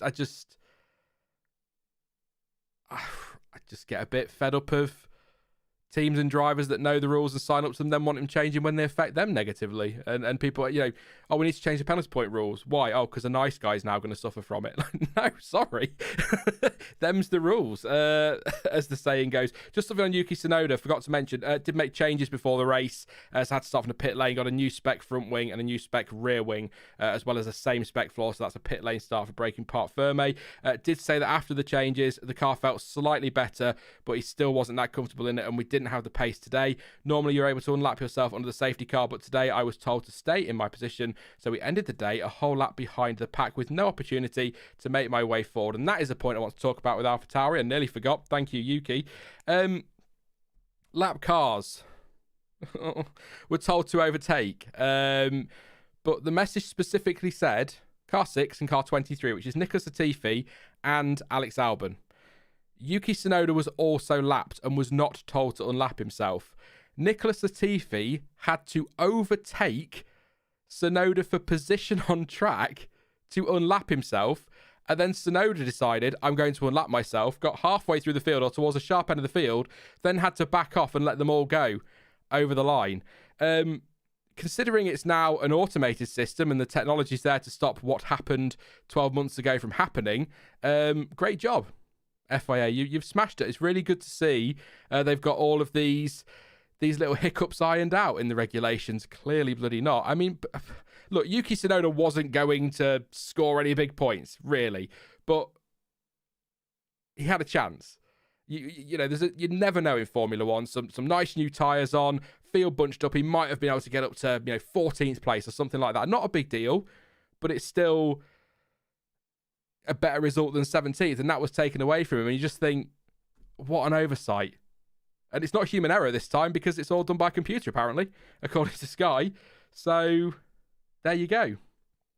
I mean, all I'd say is that let Latifi have his day. He got to finish second last for what must be one of the only times in his career. Let the GOAT have his fun, But no, in all seriousness, yeah, bit of a mess. Because he had a bit of a weird moment at turn 1 where I think he tried to unlap himself and then maybe backed out of it, and then he ran into the back of somebody, and it all got a bit messy. So yeah, the FIA just needs to take a look at that, and I think it'll just be another nail in what's starting to be a bit of a coffin between F1 and the FIA.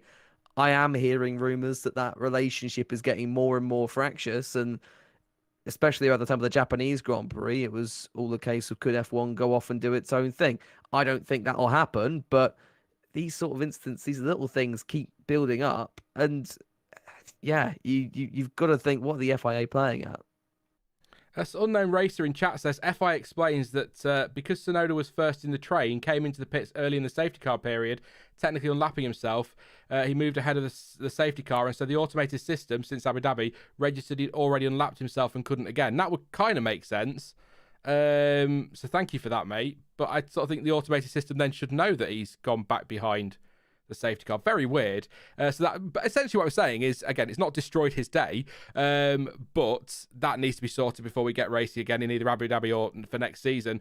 But on Twitter, apparently Ted Kravitz has said, or not on Twitter, but the stuff on Twitter is saying that Ted Kravitz has said, I assume in his notebook, that the mistake was made. I'll read it to you. Made a mistake and did not note Yuki Tsunoda in the lap cars may now have a tape message to the teams. That is why he didn't overtake the safety car, but had to jump on the brakes at the restart. AlphaTauri wants to know what happened. So, I mean, thinking about it and knowing how technology likes to screw us all over at times, if he has passed the safety car on pit entry, then it's going to tick the box, isn't it? Yuki Tsunoda's unlapped himself, so I can understand that, but then there needs to be something that then says, oh no, he's not unlapped anymore. So it was just weird seeing Nico Latifi overtaking Tsunoda for position under the safety car. But it sounds like an FA. At least they're aware of it, apparently. So hopefully that'll get sorted. But it just makes, as you say, Will, it's another mark against the FIA. Just makes them look a little bit more daft again. And they could, do you know what the FIA need next season? They just need a nice, quiet season. They get everything right. No problems with the systems. Everything's great. And then maybe people will just start to go, here we go. I've heard those rumours too. I know some team bosses wouldn't mind getting rid of them, but be careful what you wish for in that situation, because then you've got Liberty Media in charge of Formula One.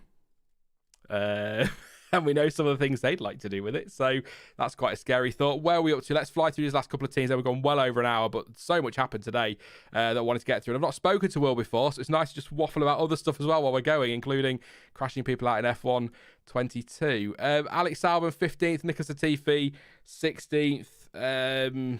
Albon. What have I got? Only driver starting on the hard tyres, switched to mediums under the safety car on lap 5. So clearly, pretty quickly decided the hard tyre was not the tyre to be on, which, given what we'd heard across the weekend, wasn't a massive surprise. He also said race was okay, but got unlucky with the safety car, with everyone in front of us getting a free pit stop, ultimately compromising our whole race. We did a good job, and in terms of the race, I was happy how I was driving, and it looked like we were optimising the race. Do think we may have made an error with our start tyre. So that confirms that one. And Nico Latifi says the car was better today in the race. Had damage yesterday on the floor, which was repaired overnight, and so the car was feeling better today. Had a big flat spot on the first lap, which affected the first stint. It wasn't that then. It was then unfortunate, we had a slow pit stop and struggled on pace from there. So there we go. Nico Latifi and Alex Albon's race. I've got nothing to add. Have you got anything at all, Will? If not, I will just roll straight on to McLaren quickly. Yeah, I mean, Alex Albon was in the race. That's about all I can say about him. To be fair, turned up. So was it Alonso that went around the outside of him, had a very good move on him, but that's about the only time he was on the TV screens, wasn't it? Pretty much. Which is a shame, because I thought this was the kind of track that might suit Williams quite nicely with that long straight, but never really came. I think his race was kind of destroyed after the sprint, wasn't it? It was always going to be tough today to come back from. I don't know what the issue was. Sorry, I was trying to think. He just pulled over the mechanical issue, didn't he? So I might check that in a minute. I can't remember what that was. But McLaren, pretty disastrous day for them. We've talked about the Constructors' Championship. I think that's pretty much done if you're just tuning in. I do think that one's done now. 19 points between Alpine and them. I think that's... you never know. You never know. Let's try and be positive on that one. But Lando Norris, despite feeling like death, bless him, I've had food poisoning. It is horrible. I'm sure a lot of people have. It's awful, and you don't get over it overnight. And it's been rough all weekend. Gets out there, does a good job yesterday in the sprint. Nice and racing to turn one, inside of turn one, kicking up some grass. He went over the curb, managed to get ahead of Leclerc, and then at the restart, after the safety car, contact with Leclerc, pitching him into the wall. That's on Norris, I think. They're understeering into him. 5-second penalty for that. Had steering issues throughout the race, apparently was reporting those, and then lost power and stopped on track, which brought out a virtual safety car, which eventually turned into a safety car. So bit of a disappointing day for Lando Norris there. But I think, given he was pretty unwell, I think he did very well on Saturday. And Daniel Ricciardo, we've talked about it. There's not much to add. Contact with K-Mag on lap 1 at turn 8. Tagged Magnussen's rear. Magnussen went round, came back across the track, or reversed back across the track. Took his foot off the brake, basically, and rolled back, and then was collected by Ricciardo or collected Ricciardo, whichever way you want to put it, and that was kind of game over for McLaren, but just not what they needed with Alpine 5th and 8th. I mean, that is... The only way that's any worse for McLaren is if Alpine did a 1-2. That would have been, that is so bad. But yeah, I think it was all right. I think Norris was okay up to that point for his weekend. Bit of a silly moment with Charles Leclerc, but it's racing sometimes, isn't it? You're going into that corner. I always feel like that specific corner in Brazil, when I see two cars side by side, I'm just waiting for an accident. I don't know what it is about that corner. I just always feel that's going to be a crash, and that's what we ended up with. So no great surprise. But anything to add on McLaren, Will, other than, sheesh, that was terrible. Yeah, I was about to say that Norris might be one of those ones that would have really benefited from the late safety car, but then I realised that he wouldn't have that safety car because he was the one that caused it. So, yeah, just a bit of a messy race on one side of the garage, and on the other side, well, still a messy, maybe a messy hospitality area if he's got food poisoning, but not the result that they needed for McLaren. And I didn't until you said it earlier in the stream, I didn't realize how big the gap had now got between them and Alpine. But yeah, you're right. It does seem pretty much done now, doesn't it? So, bit of a shame, but we've still got P2 in the championship to look forward to. We still got that battle in Abu Dhabi, but that's about it, isn't it? You wait till I try and big that up in my preview on Thursday. Like, yay! just mention safety cars in Abu Dhabi, and that's all you need to. Yeah, that'll do. That'll get people in the comments. Yeah. Stewards did investigate that incident, by the way, between Ricciardo and Magnussen. Ricciardo was given a 3-place grid drop for the next race and 2 penalty points, which takes him to 8 for the 12-month period. So needs to be a little bit careful. I'm not sure when his next lot will be off, but needs to be a little bit careful. Doesn't want to be walking the tightrope Gasly is. But yeah, 3-place grid drop. I agree with that. I don't think many will disagree. And just to let you know as well, Alfa Romeo were investigated for a member of the team who is not involved in pit stops entering the pit lane working area and was in a position where he was unreasonably close to the path of an approaching Haas car, which was starting its pit stop. Stewards determined that this was an unsafe situation and have fined the team a whole €1,000. Ooh. Wow. You know what? That might be it for them getting to the cost cap now. So. Yeah, that's it. Game over. Yeah, sorry. I don't know why I've just been so sarcastic tonight as you, Will. You're rubbing off on me. It's shocking. The vibes are slowly moving over. Good. Please do drop a like. We're 200 away from 500 for Charles Edward Cheese. 852 watching. Let's try and get that done as quickly as possible for Charles.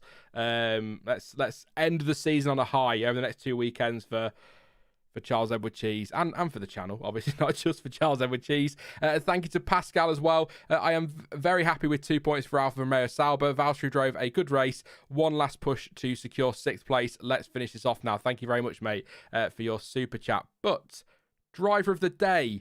Official driver of the day was Lewis Hamilton. One surname in chat. Who are you going for? Will, who you got for driver of the day? I said Russell earlier, and I think I'm gonna go with George. First win, but Hamilton had a fantastic drive. Leclerc had a really, really strong drive as well. Alonso had a really strong. They're all contenders. There's a lot of contenders for driver of the day. Seeing lots of Alonsos in chat, but call it British bias, call it whatever you want. I'm gonna go with Russell, driver of the day today. Yeah. I can see that. I think he drove really, really well. I drove superbly well, actually. Did he lead every lap? No, Hamilton led a few when he pitted. Didn't he? Yes. But as good as, to be fair to him. I mean, he looked in control, didn't he? So I totally see why Russell. I totally see why Hamilton got driver of the day as well, to be fair. Officially, because he was excellent today and had to battle back a couple of times. I think Sainz deserves a nod, absolutely, for his drive. But seeing as you've gone for Russell then, I'll go for Alonso. I think driving back through the field the way he did, proper racy, some great stuff. Doing what Fernando does, Fernandoing. And 5th place today could be, and I know helped by McLaren's disastrous day, but could be critical and looks to be critical in that Constructors' Championship fight. So I'm going to go Fernando, but honorary mentions to obviously Hamilton, Sainz as well. I was looking through the order. I think Bottas. I think Bottas deserves a little mention as well. And Kevin Magnussen, by the way, was driver of Friday by a country mile. Nobody was anywhere near him as far as I'm concerned. Let's see what you guys are saying in chat for your driver of the day. Alonso, Russell, Sandro and Waldo going with Russell. I'm going to butcher your name again, mate. Rifle saying Alonso. Russell says Kyber. Dell says Verstappen was robbed. Michael says Alonso. JP James says Alonso. Why has it done that? NT Lespino says Leclerc. James R says Russell. Random Bosman says Alonso or Russell. Ritvik says Alonso. Greg's gone with George. Alex says Russell. Richard's Alonso. Richie's gone with Russell. Tara Games says Leclerc from the wall to P4. Yeah, no, that's fair. Alonso for, I think it's a Cornet. Frank, I'm so bad with names. I'm so glad your name's Will. It's just nice and easy. No messing about. Frank Azui said, I've lost your thing now, said Russell as well for Supervax. Ricardo says Jack Chambers. You've got one. Go on. Jamie says Alonso or Russell. Steven's gone with Alonso. Camping with Ruffles says Leclerc. Jamie says maybe Sainz as well. Harati says Alonso. Leah says Alonso. Pascal says Bottas or Russell. Let's scroll through a bit further. If we've got anybody else, just see if there's any different. Miguel says Sainz, which is absolutely fair enough. I think he was good today. Like I say, one of his better races actually. Russell says Dex. Leclerc, Alonso. Russell says Mr. Bungle. Leclerc honorary mention. Russell for Clansome. Azari says Hamilton. Marta says Leclerc. And Astro says Latifi. And Andy Gandy. What a name. Andy Gandy says Bottas as well. So, yeah, I did give a nod to him. And, of course, a couple of Stoffels in there as well. Thank you, Nebula, for that one. If you have any questions you'd like to throw at me and Will, or anything we've missed that you think we need to mention in this one, please do pop them in chat and we'll answer a couple of them. Just to let you know, did have a poll a little bit earlier for Rate the Race. 65% of you said it was a great race. 29% said a good race. 5% said average. And 2% said bad. I'm intrigued to know that. I think 2% are probably voting from last week. We're probably still watching Mexico. Massive time delay. Or something they're like that. Ricardo fans. They're all the Ricardo fans. But yeah, 65% has won that poll for a great race. And I think that's at least a good race. But I thought it was brilliant. And I hope that... I mean, look. Abu Dhabi might be great. But... it can be terrible as well, so let's just hope we can enjoy this one. Have you seen Ronaldo's interview with Piers Morgan, says Jack? I have not, no. Is it a recent one? Maybe. Richard Potts says that Leclerc's 25-minute tyre change in quali. Oh yeah, yes, we do need to mention that. We giving Ferrari credit for their decision making in the race, but whatever was going on in qualifying, I mean, I was sat here watching, what are you doing? Like Will Buxton in that F2 commentary with Johnny Cicotto, what are you doing? Just sat there passing tyres over the car and not knowing what's going on. You think, guys, come on. And then to put Leclerc out on intermediates when everyone's gone out on dries because dries were the right tyre to be on. I mean, really bizarre on Friday. So even though they made some good calls in the race today, it feels like we can't get through a weekend without some kind of Ferrari complaint about strategy or looking like a team that don't know what they're doing. But they must know what they're doing. They've been around since day one. Yes, they missed the second race, didn't they? I think it was in 1950, possibly. I'll check that. Yeah, I mean, there are a few people in chat just not too sure exactly what happened. I didn't realize how bad it was until I watched. There's a video going around on YouTube at the moment of the onboard of that pit stop. So they put him out on inters with everyone else on softs. Bad enough. But he could have just gone round once and pitted and got onto dries. Fine. But instead he went round twice. Then he came into the pits. They took the inters off, put another set of inters on, Then they took those off. Then they put a set of softs on.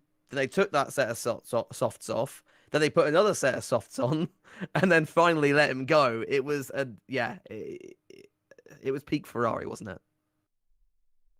Yeah. it's in all a we can word. say. Yeah, I've got nothing else to add to that. Just really bizarre. Like, I hope that I don't necessarily think there needs to be firings or anything like that over the winter, but they need to be sitting down and having a meeting and just trying to sort this out, because it's not cost them a title this year.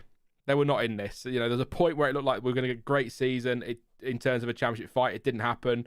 But if they want to challenge for titles in the future, that's the kind of thing that's going to cost them. So that's got to be sorted over the winter. Not sure what the solution is.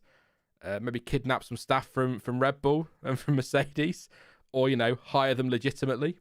Don't get yourself in any more trouble than you need to. I don't know, but yeah, really bizarre. Too much tequila left over from Mexico, says Red Raven. Maybe, could be. Was that pit stop in Q3? I think it was, Niels. Was it Q3? Yes, I think so. This isn't a fluke. This has been a trend, absolutely. Sainz and Leclerc drove very well today. Let's not overshadow their stupid regular calls without mentioning their stellar drive. Sainz had a strong pace with the new ICE. Absolutely sick and boy. We said that earlier when we talked about Ferrari. Great drives from both drivers and some good calls today. But just talk about Friday was a bit bizarre, wasn't it? But yeah, I mean, how did you feel this weekend went, Will, with the sprint? We'll talk about Prix. I don't want to. I said this last time we had a sprint. I don't want to have to do a debrief every time we have a sprint about whether or not they're still good, because we'll be doing it forever. And I know a lot of people are never going to like them, but obviously helped by the reverse grid on, well, not the reverse grid, but the mixed up grid on Saturday. But it was. No, I'll tell you what, I'm going to word it differently, actually. Screw it. Every single time I've had a good sprint, so Brazil this year and Brazil last year, it's because we've had fast cars out of position. Does that resurrect the argument that they should be standalone events and reverse grids on a Saturday? Short answer, yes. I do find it interesting that maybe it is because Twitter has gone to shit, but I've not seen any. Pleasant place. Newsflash. I've not seen anybody moaning about it. Moaning about sprints this weekend. It's the first time where I've not seen a single. I'm sure there are several out there, but just from what I have seen of Twitter, I have not seen any one of the, or at least any of the normal kind of people complaining about sprints, complaining about the sprint. And I think it just comes down to, you know, we have good and bad Formula One races, but when we have a bad sprint, people immediately jump to the format. I think the overall idea of the format isn't too bad. I might be one of the first guests on here that actually likes the sprint format because I prefer it to a practice session, but I do agree that it can be tweaked. I really liked what I think it was Karun was saying on the grid, where he posed the idea of scrapping FP2, because let's be honest, what's the point? But having FP1 qualifying on the Friday, then then another qualifying on the Saturday, followed by the sprint. And so you have a qualifying for the sprint, a qualifying for the main race as well. And then whether you treat it as a standalone event, I don't mind. But that way, it's one less practice session. So it's even less practice time, which should hopefully spice up strategies, which I think we saw today, because that is the other thing. They get 1 hour less of practice, which means they can't run all the practice programs they want to run. So I feel like there are maybe hidden advantages to the sprint format, where we don't lose the track time, but we do get a little bit more excitement, because, again, there was quite a lot of variation on the strategy front in the Grand Prix today. Some things need to be tweaked. I love the idea of a reverse grid. I don't think it will ever happen because of the way that teams can veto the rules at the moment. But yeah, I don't know. I would love to see it. I just can't see it happening. Yeah, I hate the idea of it. I've always said it, setting a grid for Sunday, because you effectively end up with that race, red flag, then race continues. I don't like that. It also generally resets the grid. But what I would say on this occasion is that had we had a normal weekend, FP2 yesterday would have been qualifying, Qualifying yesterday, Friday would have been FP2, and so we probably wouldn't have had a mixed up grid. So I think that it still reset the grid, so the argument's valid, but you have to remember that on a normal weekend, which is what a lot of people want, we wouldn't have had a mixed up grid because I think quali would have been dry on Saturday, so it probably would have ended up with roughly the same grid with or without the sprint this time around. But that's not the point, really, is it? I would prefer them standalone. I'd do 12 points for the win, down to 1 point for 10th place. Look, this is just me. I would extend FP1 on Friday to 90 minutes, 60 minutes of practice, and then 30 minutes where drivers just go as quick as they can. That sets the grid for the sprint. I know it won't happen because of advertising, but I'd then put the sprint on Friday evening instead of qualifying. That is standalone. Like I say, 12 points for the win, 1 point for 10th place. Spread them out how you want in between. FP2, Saturday morning. Cars going to Parc Fermé at normal qualifying Saturday afternoon, and then the race is normal on Sunday. That's the way I do. I know the sprint on Friday won't happen. They want it on Saturday because they want to make their money, but that's what I would do. I've said that so many times, so I'm not going to say any more than that one, but I would say as well, people I've seen, I sound like a right little conspiracy theorist here, but I've seen the people who are paid by FOM, towing the line about how this proves sprints are epic, but one swallow doesn't make a summer. It's as simple as that. We've had 6 of them. This was by far the best, but 4 of the other 5 were pretty atrocious, and a year ago it was only really because of Hamilton coming through the field. So they always at Brazil. Let's have one a year, always at Brazil. I think we'll go with that one. And Lando Norris is right. He said it last week. It's about the track. You run it at Monaco, it's the worst thing in the world. You run it at Brazil, it's brilliant to watch. So I will also make the point, as I always do, it's better than FP2. I'd rather watch a sprint than FP3 or FP2 or whatever. So yeah. I completely agree. And I'm sort of jumping off topic here, but I want to bring it up. Can you believe that we nearly left Interlagos a few years ago? And then we're going to go to some built-up track in Rio somewhere. Thank Christ we didn't do that. I honestly think Brazil is one of the best races on the calendar, arguably the most underrated, but it just throws up so much excitement. And with these new cars as well, it was fantastic. But I going back to the sprints, I agree.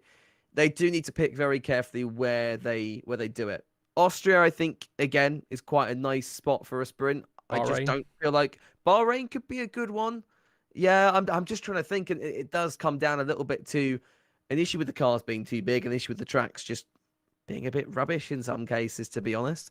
But yeah, it definitely works better in some places than others. Like Spa, I wouldn't have a sprint there because there's not enough DRS zones. Let's be honest, over the course of how many laps that race would be. I'm trying to stay. Saudi could be an interesting one to have a sprint, maybe. I'm just trying to think where else. Somewhere with quite a short lap would be quite good. You get lots of opportunities for DRS zones and DRS overtakes. Canada? Because I think Canada could be really good. Somewhere like that. But I think part of what makes the sprint so good is because we have a lot more DRS zones, because it's a shorter lap. You get more laps of the sprint, more overtaking opportunities. Because let's be honest, Brazil has about the same number of overtaking opportunities as maybe Spa does, but there's more laps. So you can get round those overtaking spots more often and get more action and overtakes and less of those sort of lull periods. So I think that comes down to it as well. But I feel like at this point I'm just moaning. There's not really there's not really an easy solution to that. Neil saying Baku could be fun. Tracks like that. And I agree. There are some places you just never do it. Monaco, for instance, I think you should always keep the format we have at Monaco at the moment because quali is that big thing, isn't it? But yeah, I don't know where I'm going with the sentence now. That's about all I've got to add. Las Vegas sprint, well, it depends what the track's like, so we'll have to see on that one. Well, I was going to say, we could sit here and say Bahrain could be great, Canada, Austria, Sao Paulo, and F1 might be saying we're going to pick the right tracks, but it's a business, and I could see them going, right, we want to do Miami because that'll make us a fortune, and we want to do Vegas because that'll make us a fortune.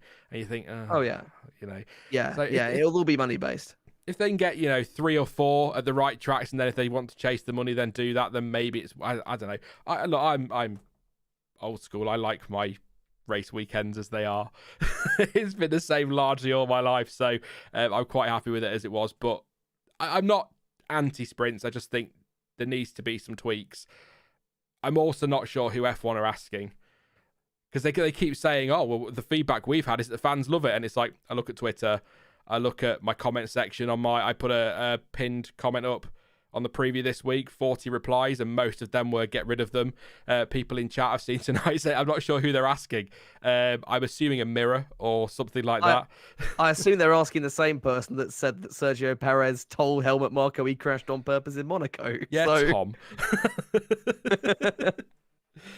Any more questions, guys? We'll move on from sprint races, because, like I said, I don't want to talk about it every single time we have one, because I feel like you see it on Twitter, like a sprint happens, and every single time there's polls. What did you think about sprints? Should we still have them? And it's like, let's stop now. Let's not keep banging on about things.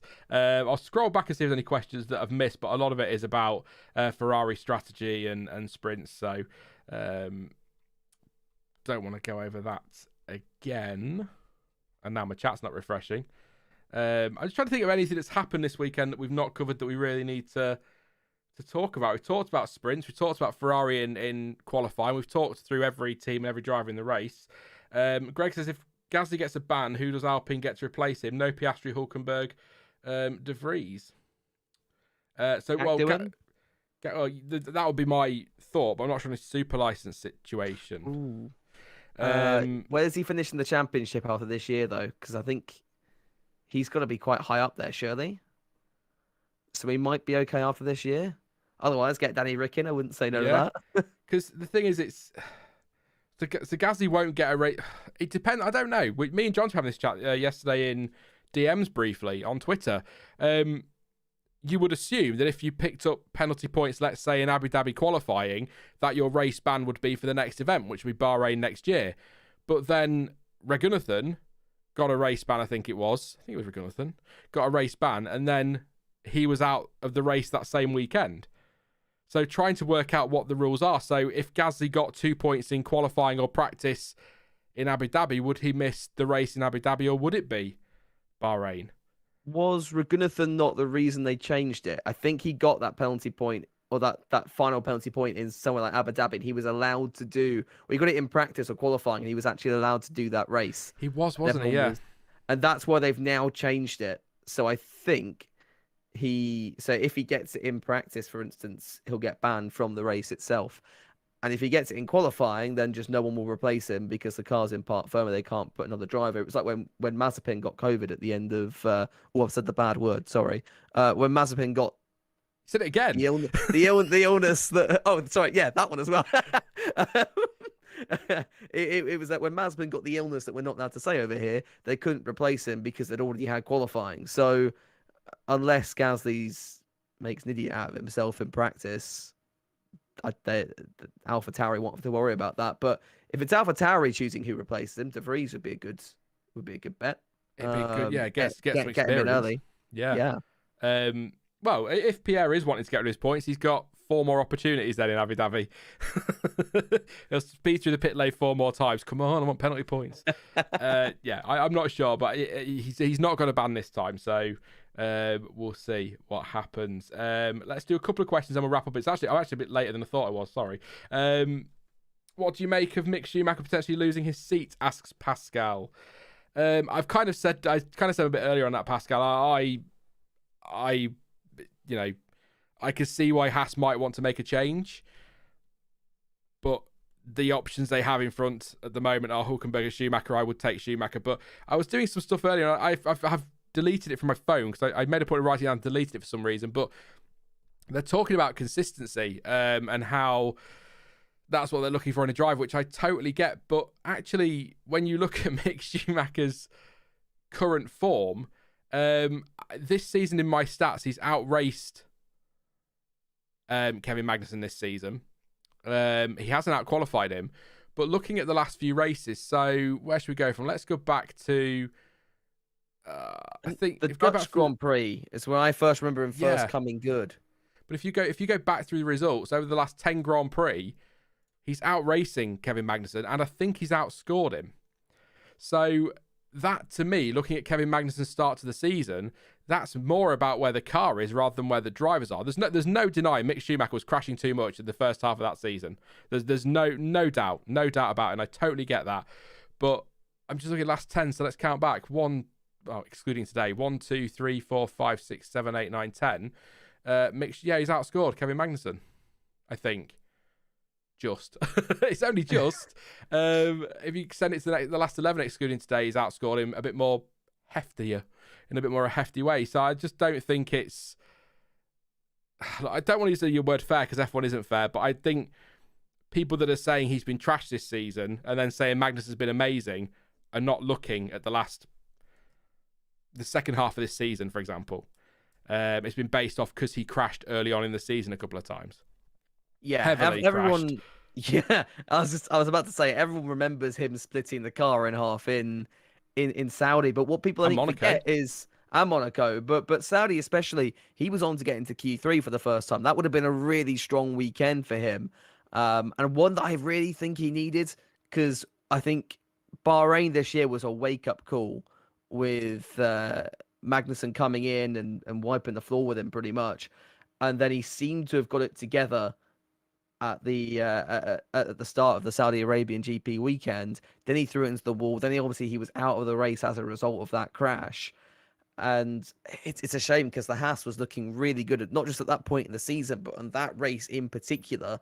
It looks like Schumacher had quite a good Grand Prix in prospect. So it then took him a while, and there were several close calls, several 11th place finishes, weren't there? Until he finally got his first points in Silverstone, I think. Yes, 8th place. Yes. Yeah, and then after that we had Austria, which I think was the strongest race of his season, where he was, we got his villain arc a little bit when he wasn't allowed past Magnussen, and then he ended up just passing him anyway in the race when he was told the same thing.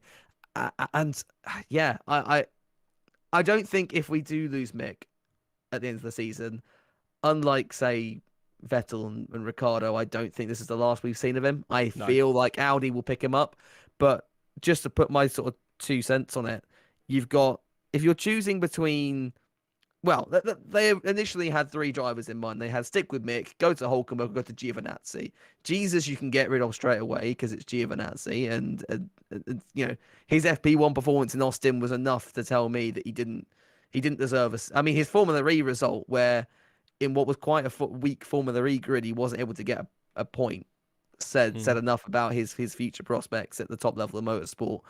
But yeah, so the fact that he was even in contention was baffling to me. But Hulkenberg, I can see a little bit more. He had a relatively good start to the year with Aston when he was stepping in for Seb. But I see Hulkenberg as a slightly older Schumacher, as a driver who is okay, but he's not going to win you a world championship or win you a race.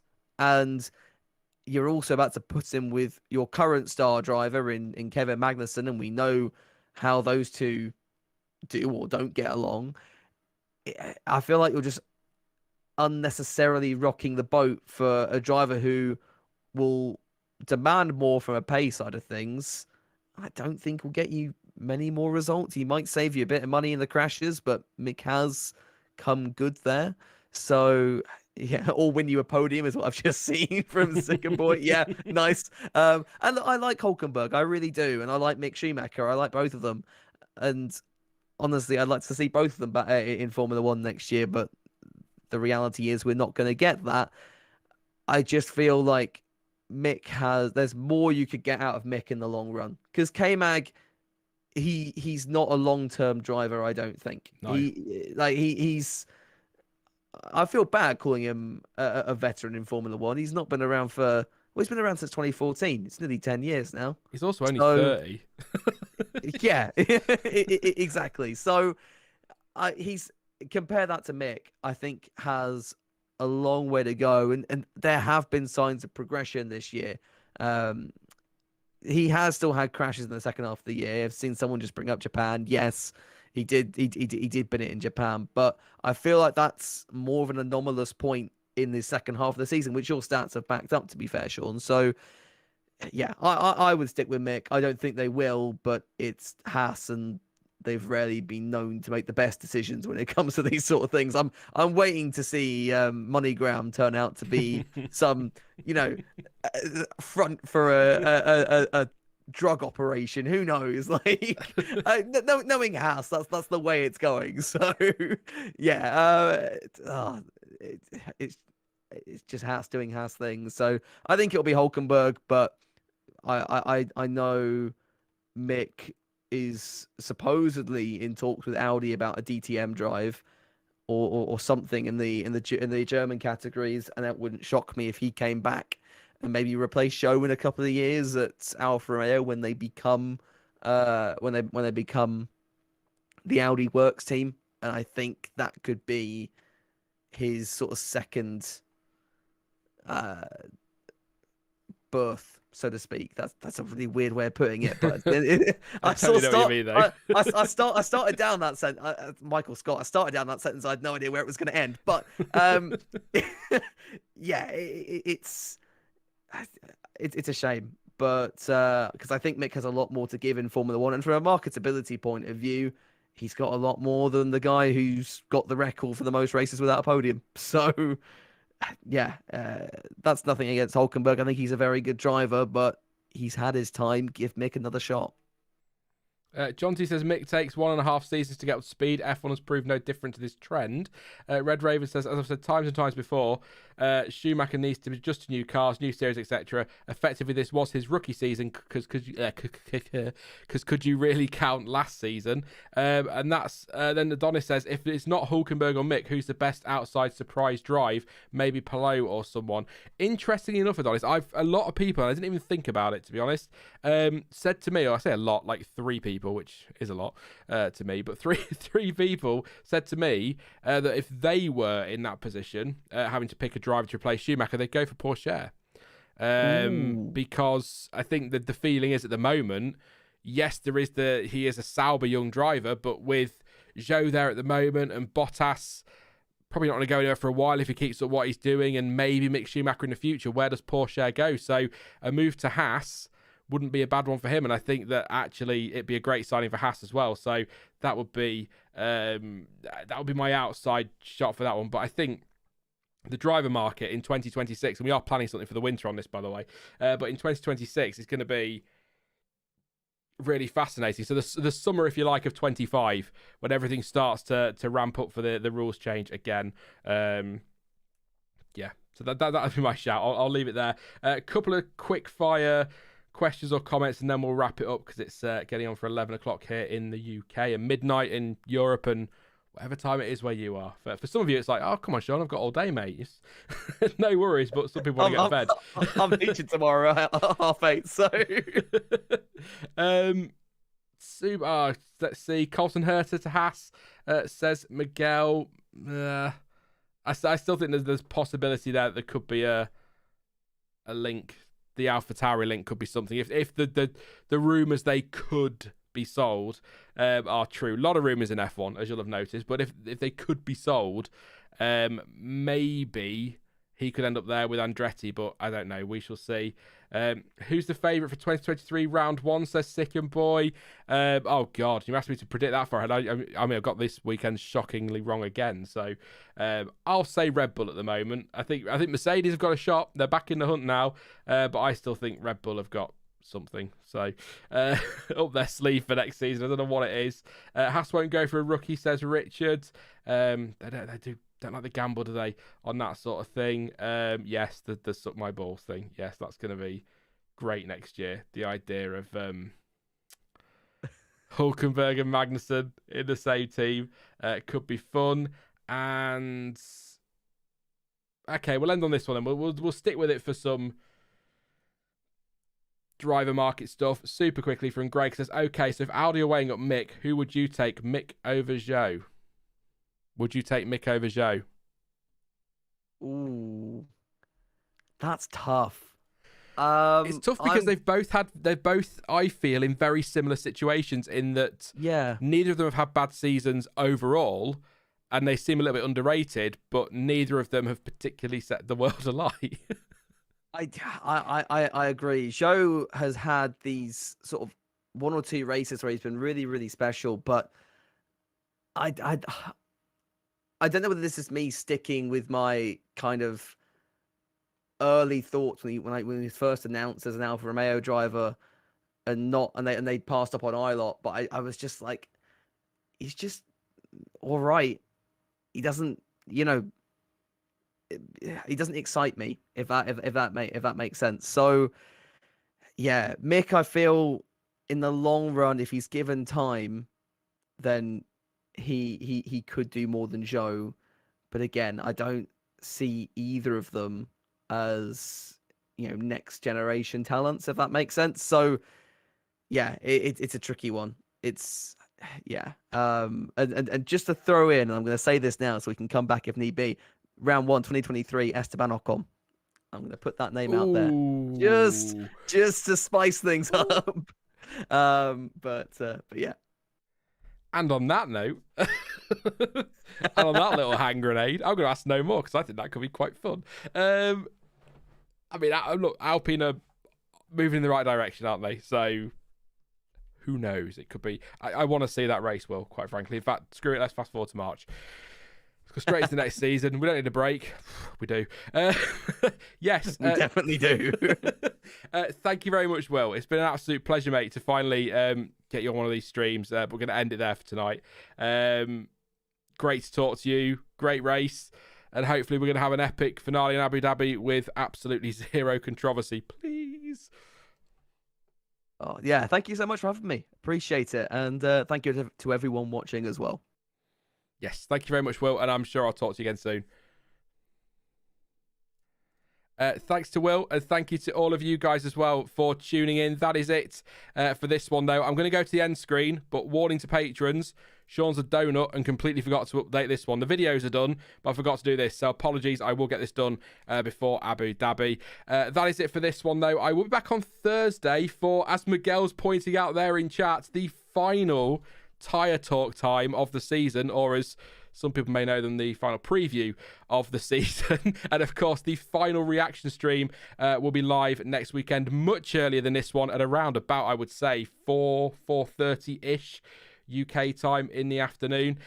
Don't forget to drop a like. We are about 150 away from 500 for Charles Edward Cheese. If we don't do it here, I'm sure we'll do it in the VOD afterwards, but please do try and get 700 of you here, 150 if you drop a like before you go. That'd be massively appreciated. Don't forget to subscribe as well, because it's near the end of the season and I've got loads planned for this winter. So yes, but more on that nearer the time. Social media links are not in the description anymore, but if you want to follow me on Twitter, it's all there at F1Word on Instagram that I never use, and Facebook as well. But yes, I'm just going to go. That's all dreadful. That's the worst sign-off for ages. Thank you for watching. I've been Sean. This has been the F1 Word. And until next time, goodbye.